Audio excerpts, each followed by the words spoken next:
Tonight on KION, the man involved in a deadly DUI crash that killed a Salinas mother 3 years ago sentenced to jail.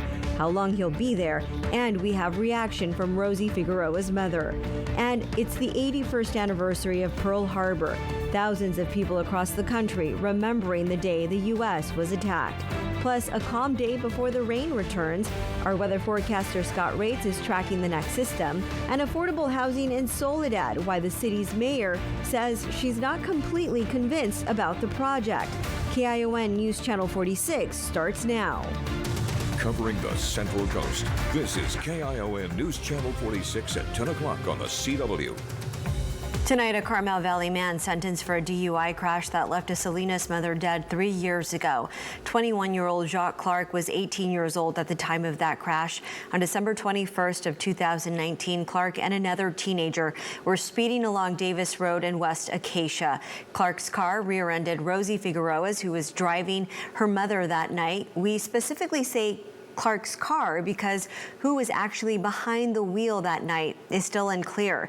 The force of the impact, though, causing the victim's car to spin out and hit a tree and then overturn, killing Figueroa and severely injuring her mother. Clark went through a sobriety test that night at the scene. Initial charges against Clark were dismissed because both prosecutors and the CHP could not determine who was the driver. The DA's office brought charges forward once again, and this time finding Clark failed to render aid. The sentence, 1 year in county jail and 2 years probation. As for the victim's family, they were there protesting outside the courthouse earlier today. Good evening, everyone, and thank you for being here tonight for the CW at 10. I'm Veronica Macias. Some relief for a Salinas family who lost the young mother that night close to Christmas 3 years ago.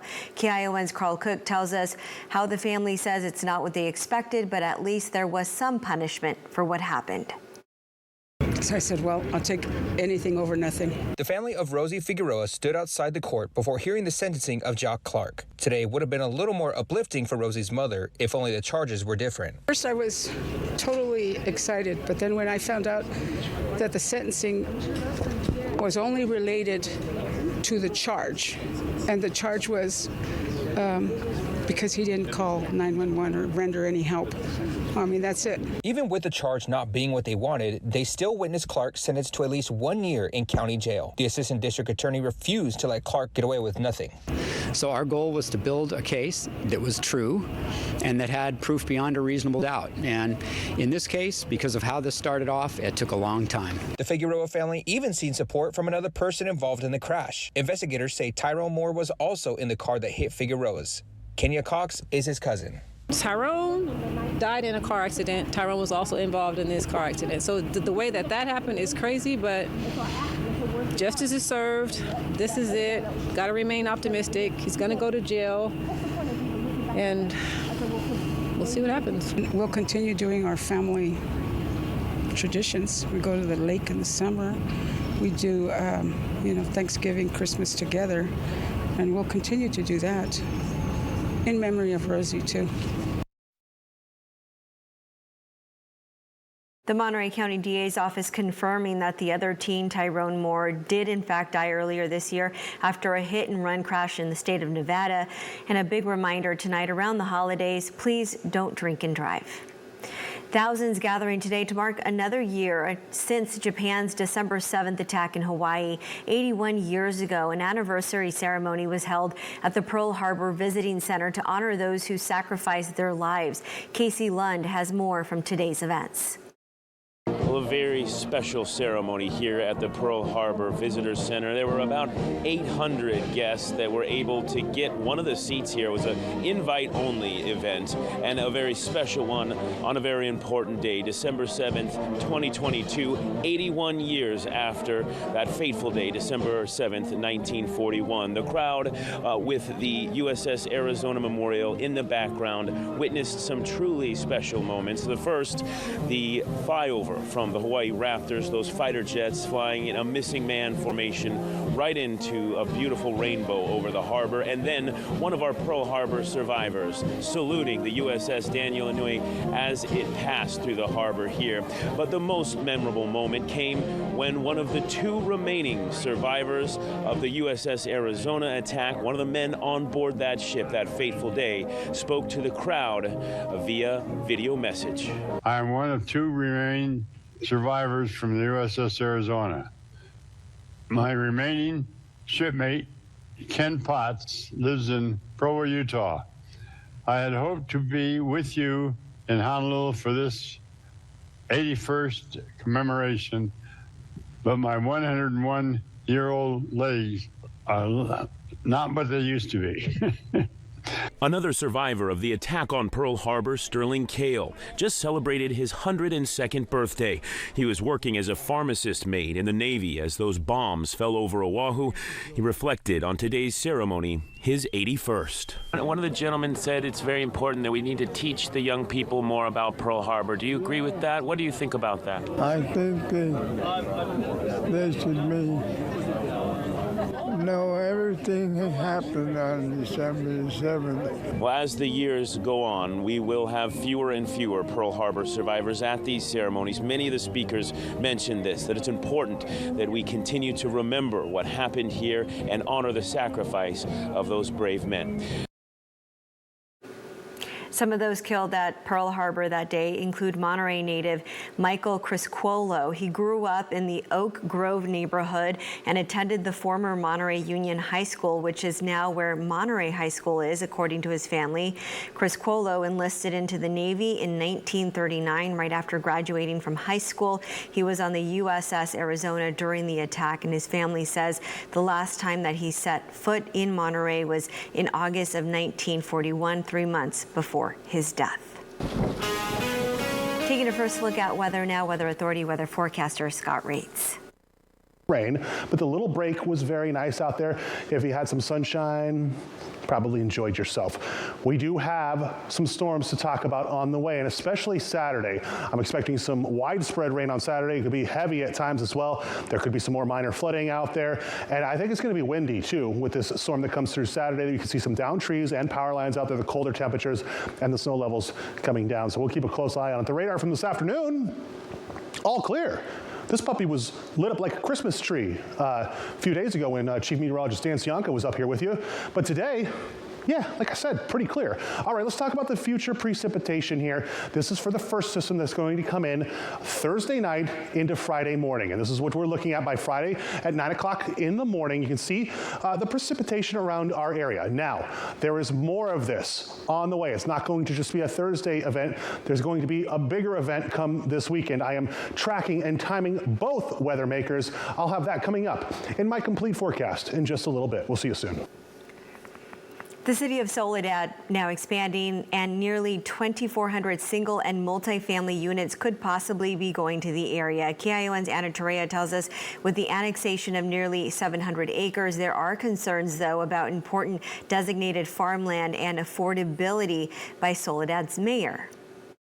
Tanya Campos lives in Greenfield but works in Soledad. Her family also lives in this city. To her, more housing is needed and wanted. I think it's super beneficial for our families because a lot of our families live within each other. So in a household, there's like 8, sometimes up to 10 people. On Monday night, LAFCO leaders approved to annex 654 acres of land in Soledad, which would become one of Monterey County's biggest housing projects. Would build up to 2,400 units of housing, of which at least 20% will be affordable. It might even be up to 32%. This is about the future of Soledad. This is about addressing homelessness and our housing crisis in California. The expanded site would be north of the city's existing limits. You can see here where the proposed expansion would be on this map. It's shaded in red. We refuse to downsize this project. The staff recommendation was to cut it down by 15%. I and other commissioners fired back saying in this housing crisis, this is not a time to build less. It's a time to build bold. On top of that additional housing, there would also be 2 elementary schools, a police and fire station, almost 200 acres of park and open area space, and 120,000 square feet of commercial development. The LAFCO report states 75% of the land is designated important farmland, but Soledad's Mayor Ana Velasquez has concerns. As leaders, we need to make sure that as our communities are growing, that we're growing and that we're meeting the needs of our community and that we're not excluding and we're not causing gentrification to the long-term residents from our communities. Another worry is how accessible this project will be for people who live in Soledad and their income levels. We have to be courageous, we have to be bold, and we have to move these projects along so that they don't not take as long. The job housing to growth balance, are we producing enough jobs to make sure that the community that we're housing lives here? LAFCO commissioners voted 6-1 to hold a special meeting later this month to discuss further steps on the project. Today, the Monterey County Board of Supervisors unanimously voting to appoint Tina Nieto after she was elected to get a head start, just so that there is no gap in leadership with the retirement of current Sheriff Steve Bernal. The former Marina Police Chief will now start her new job on Friday, December 30th instead of January 3rd to make sure, again, there is a sheriff in office over the holidays, the new year. Nieto will be the first elected woman, the first Latina, and the first openly gay sheriff to serve in the county of Monterey. In King City, they're announcing today that the chief of police has now accepted the position of Monterey County Undersheriff. Keith Boyd's last day on the job at the police department will be December 29th. With his departure, King City PD says Captain James Hunt will become their interim chief the same day that Boyd leaves for the sheriff's department. Straight ahead, the new grant from the state that's helping fund the Coastal Rail Trail, how it's creating a public transportation alternative for Highway 1 commuters. Plus, the service changes coming to Monterey Salinas Transit, where the company says new route modifications are better for people.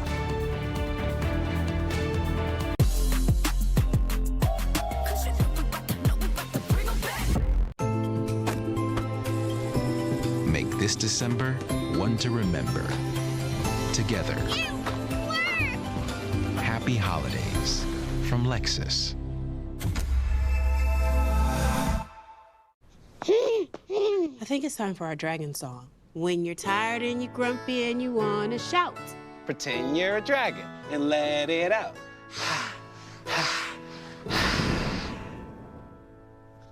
You feeling better? All right. It's our turn. When you're tired and you're grumpy and you want to shout. Pretend you're... Helping your kids manage their feelings now can help them as they grow. For more tips, go to first5california.com.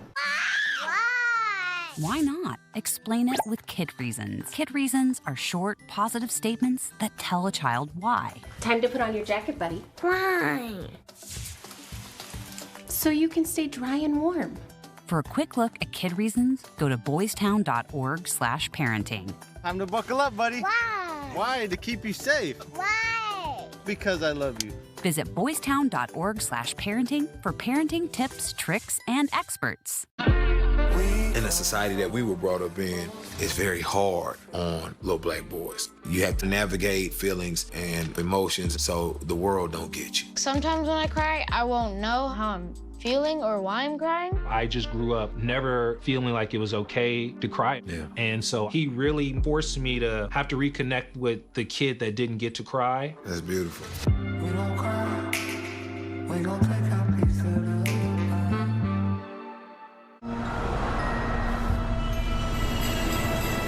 Sam!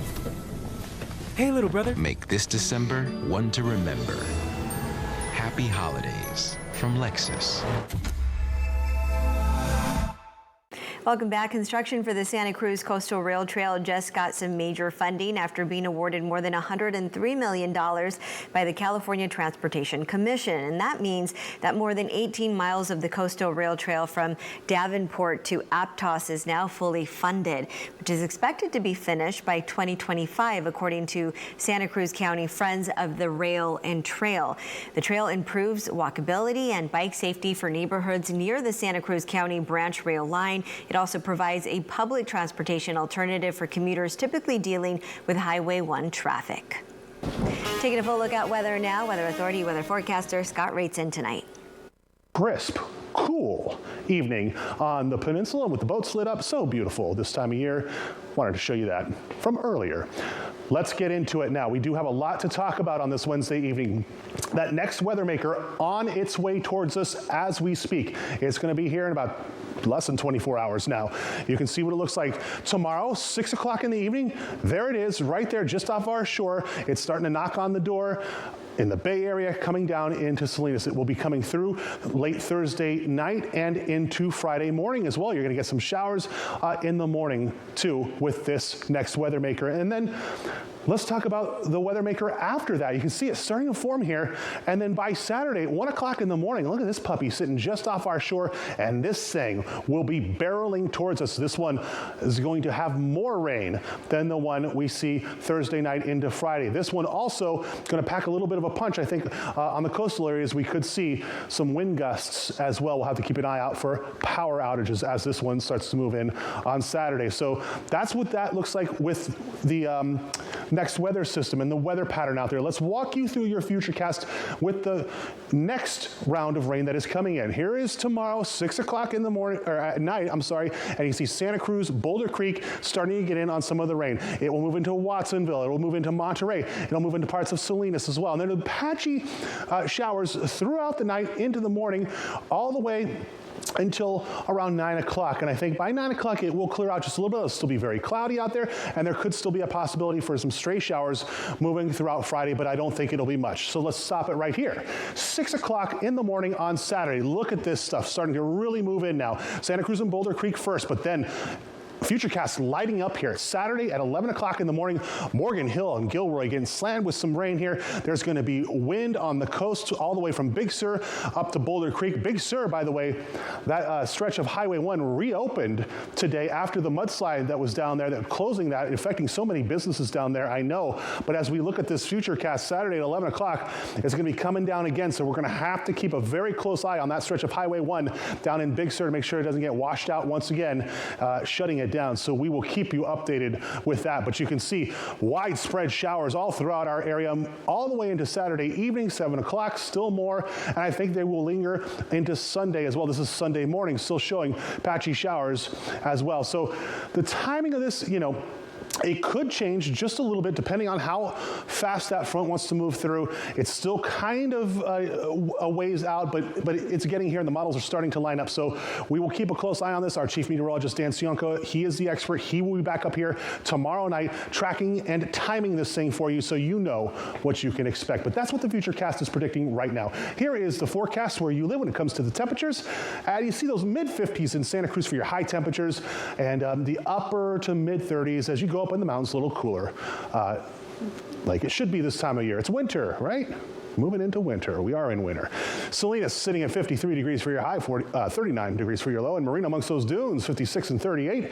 Morgan Hill, 55, 37. Gilroy, 56 and 38 degrees. We'll move now to the peninsula. And yeah, you're looking at mid-40s for your lows. Not too bad. And your highs in those mid to upper 50s. And down into the King City area we go. You look at City King right there, 54 and 35. Parkfield, 52 and 32. So Parkfield is going to hit the freezing mark. It won't be cold for very long. You're not going to have to worry about your pipes freezing up or anything in Parkfield. That will be very short-lived. Here is your 7-day forecast with that weekend in view. Thursday night, we're going to get those showers that come in. Then Friday is going to dry out just a little bit.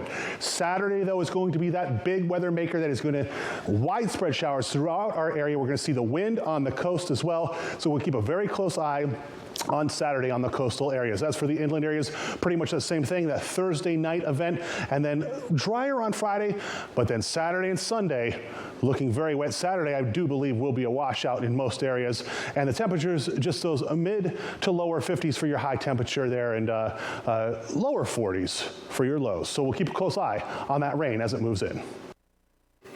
Good news for people who get around by bus. Several service changes are coming to Monterey Salinas Transit as part of their Better Bus network. That's this Saturday. Most of the changes have to do with bus routes. Some are being modified, some are being taken out of commission, and some are going to be brand new MST.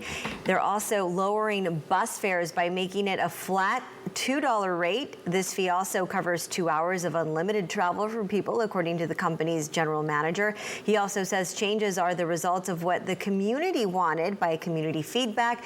For more information, you can head over to our website. That's newschannel46.com.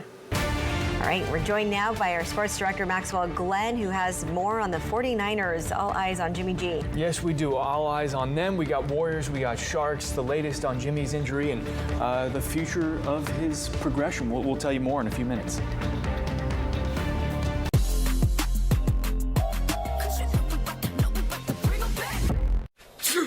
Dude, you coming? Alka-Seltzer Plus Power Max gels with more concentrated power. Because the only thing dripping should be your style. Plop Plop Fizz Fizz with Alka-Seltzer Plus. Also tried for fast sinus and pain relief. When the hands that do the fixing need fixing. When the hands that do the caring need caring. That's a job for O'Keeffe's Working Hands. It's America's #1 selling hand cream and guaranteed relief for extremely dry, cracked hands. Also available in O'Keeffe's for healthy feet. Do you hear what I hear? Seaside is having another Winter Wonderland Festival and tree lighting ceremony on Friday, December 9 from 6 to 9 p.m. The city of Seaside will deck the halls and bring joy to the world with snow, carriage rides, arts and crafts, bounce houses, and even Santa Claus is coming to town. Make your holiday merry and bright as we light up our Christmas tree, voted best holiday tree in Monterey County. Fill your cup with cheer and come down to Seaside City Hall for this free community event. Happy holidays and Feliz Navidad. Every 2 minutes, a woman in the U.S. is diagnosed with breast cancer. And that's why when others look away, we lean in. We're fighting alongside patients because we know one moment can change everything. With your help, more moments of hope are possible. Join our fight. Save lives. I love it. Didn't the landlord say freight elevator was safety sealed? I don't think we're going to be able to board this up just yet. This one's a doozy. I don't remember a doorway off this hallway. So we're saying there might be a secret room 20 feet away from the elevator. Home sweet home.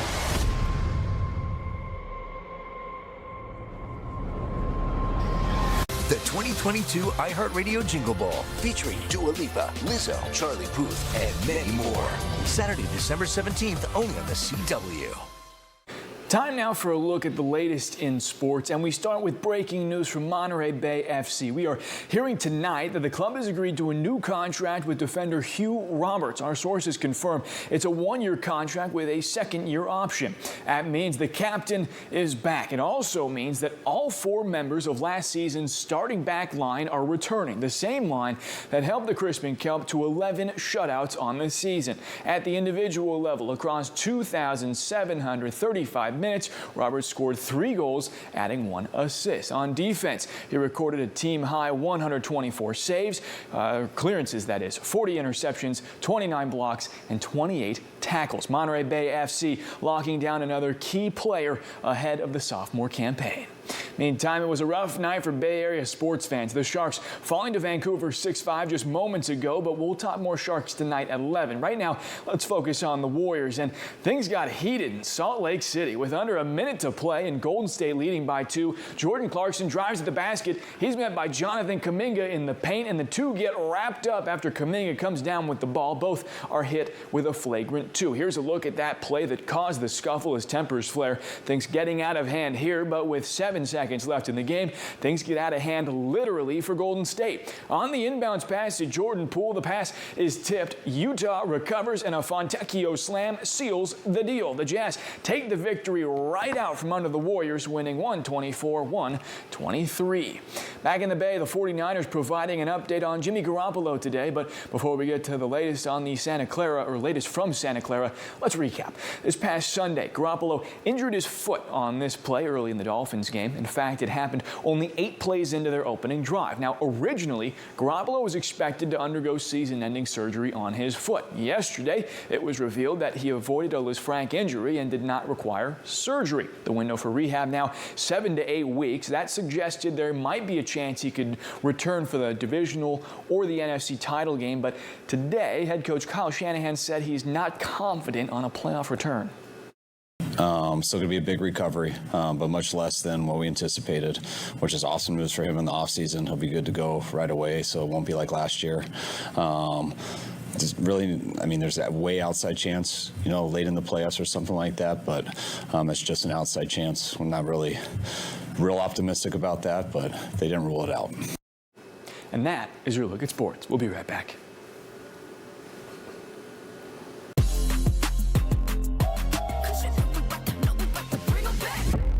This December, open your holiday gifts early with festive specials all month long. Spend the holidays with the CW all month long. The 2022 iHeartRadio Jingle Ball, featuring Dua Lipa, Lizzo, Charlie Puth, and many more. Saturday, December 17th, only on the CW.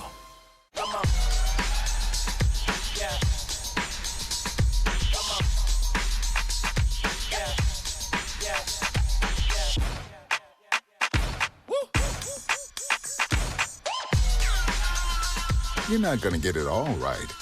Just make sure you nail the big stuff, like making sure your kids are in the right seat for their age and size.